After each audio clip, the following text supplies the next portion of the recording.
Bonsoir, Daniel de nouveau pour nos cours bibliques à Digne.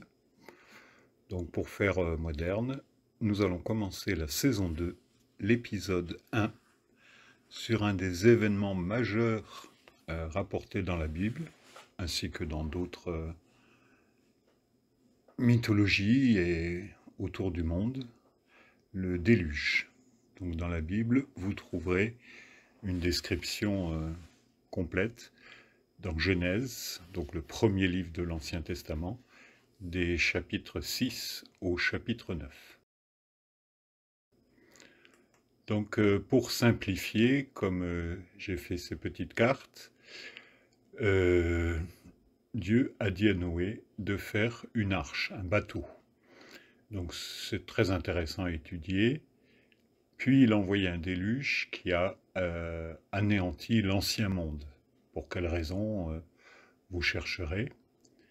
Et ensuite, l'arche s'est posée sur le mont Ararat. Et l'avantage de cette arche, c'est qu'elle avait en elle un couple de tous les animaux et 7 couples d'animaux purs. Ce que les Juifs appellent les animaux purs, en général, c'est des animaux de compagnie, des animaux de ferme. Donc vous étudierez tout cela. Je suis un des partisans de la théorie de Pangéa, où toutes les terres étaient réunies. D'ailleurs, dans la Bible, au temps de Péleg, la terre fut divisée. Donc vous chercherez aussi cette référence, c'est très très intéressant. Alors pour situer ça géographiquement, ça se trouve, on va dire en Turquie, avec la frontière avec la Russie. Le mont Ararat existe toujours. Il y a des gens qui ont repéré l'arche de Noé, qui resterait enfouie sur la montagne. Il y a énormément à apprendre sur cette histoire.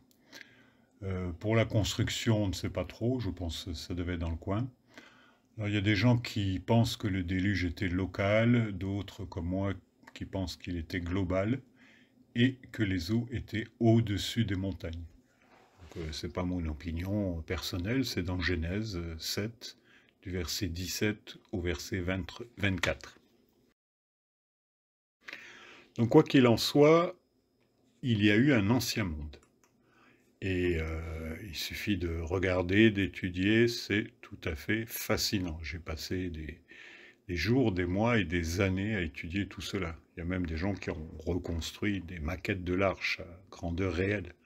C'était pas un petit bateau, c'est grand comme un stade de foot.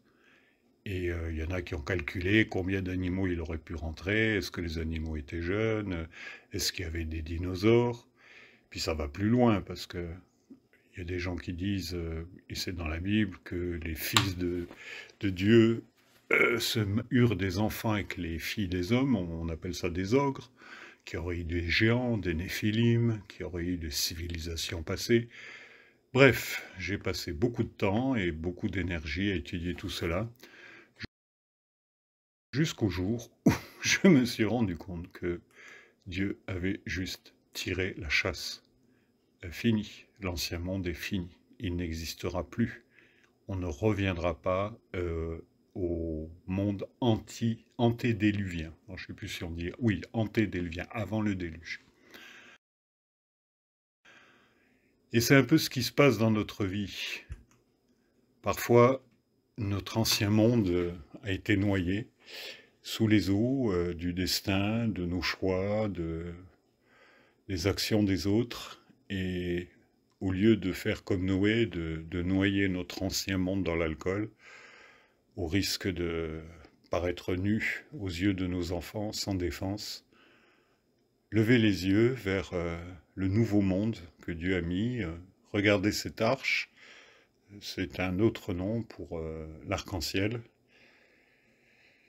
Donc ça a la forme d'un bateau, hein, si on le met à l'envers.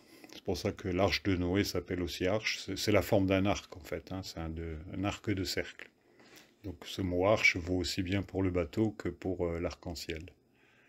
Donc Dieu mettra toujours un espoir dans votre vie.